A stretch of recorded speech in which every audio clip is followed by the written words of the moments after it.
Tatay Digong, regardless of where he stands politically, embodied leadership many Filipinos resonated with decisive, fearless, unbothered with popularity. It meant doing what he believed was right.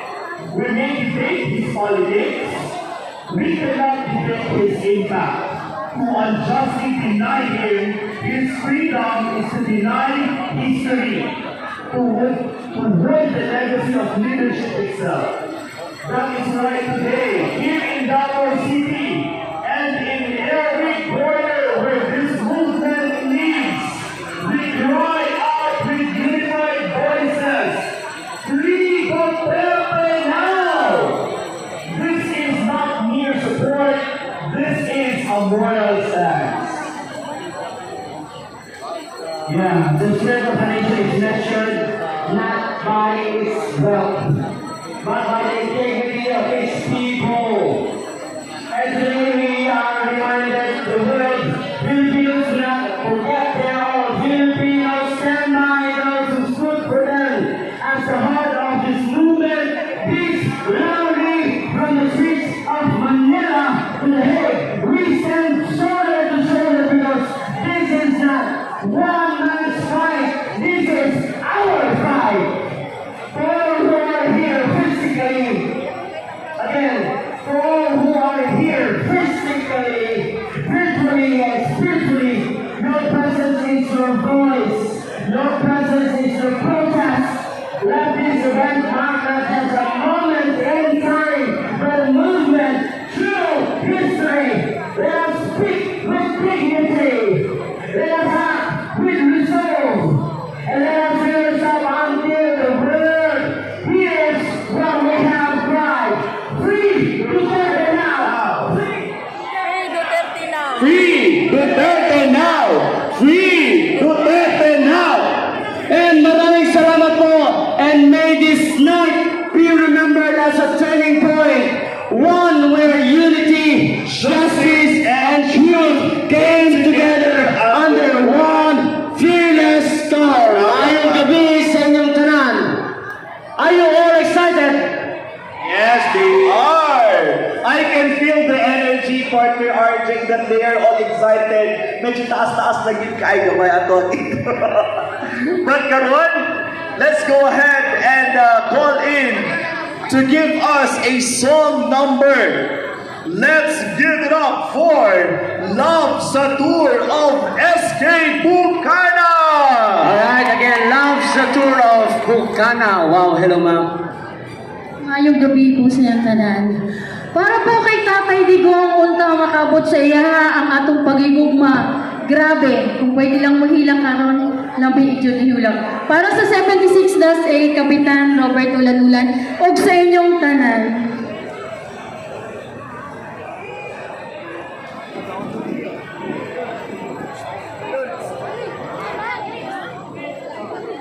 Hours vloggers.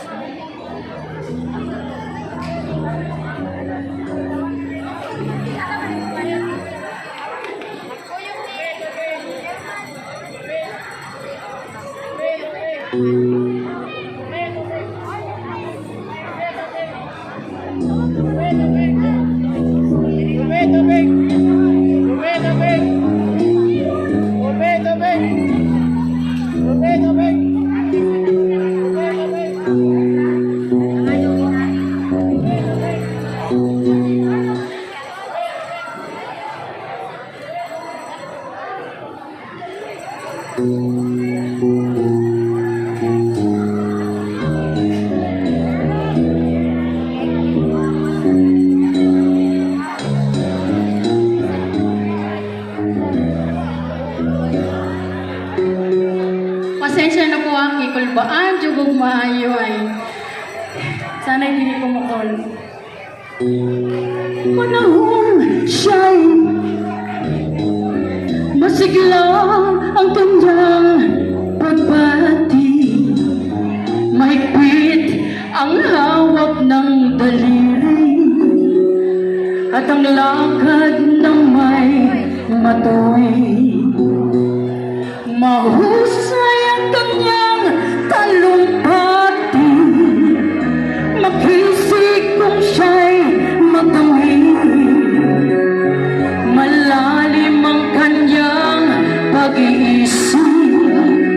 at lahat ay sa kanya nakatitig. Ngunit ngayong siya'y pagod na, mahina na rin ng katawan. Nagmamasdan na lamang ang bintana, ang unti-unting pagdaloy ng ulan. At ang unang tanong sa umaga, kung ano ang kanyang nagawa sa paglipas ng 90 taon, nang siya'y malakas at bata pa. Sabay-sabay natin natin. Si Tatay Digong, si Tatay Digong, si Tatay Digong ay matanda na. Ngunit mahal ko po si Tatay Digong, kahit siya ngayon pinakulong lang. Sa piling ng mga alaala, lagi na lamang nag-iisa. Kahit sulyap, walang maaasahan. Sa anak na di man siya mapagbigyan. At ang unang tanong sa umaga, kung mayroon pa siyang pagkikisnan, naliwanag na nalalapit buhay. Ngayon siya'y matanda at pagod na. Si Tatay Digong, si Tatay Digong, si Tatay Digong ay matanda na. Ngunit mahal ko pa si Tatay Digong, kahit siya ngayon pinakulong lang. Sa dilim ng kanyang pag-aasam, maghapon na lang nakabantay. Kung kanyang matatanaw pa ang hiwaga nang hindi malimot niyang nakaraan.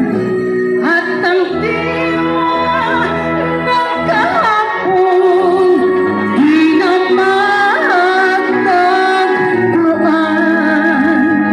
At ang sinag ng umaga, dinaanan ng ulan. At ang hirap ng nasa puso, di na mapapantayan. Kung maari lang, diwanan na ang dusa.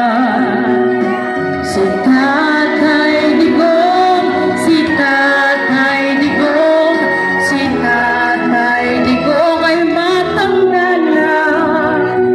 Ngunit mahal ko pa si Tatay Digong, kahit siya'y pinakulong na. Tatay, we love you! Dagan salamat sa paggamay sa kuha karong gabi una. Thank you. Thank you so much, and huwag na natin patagalin because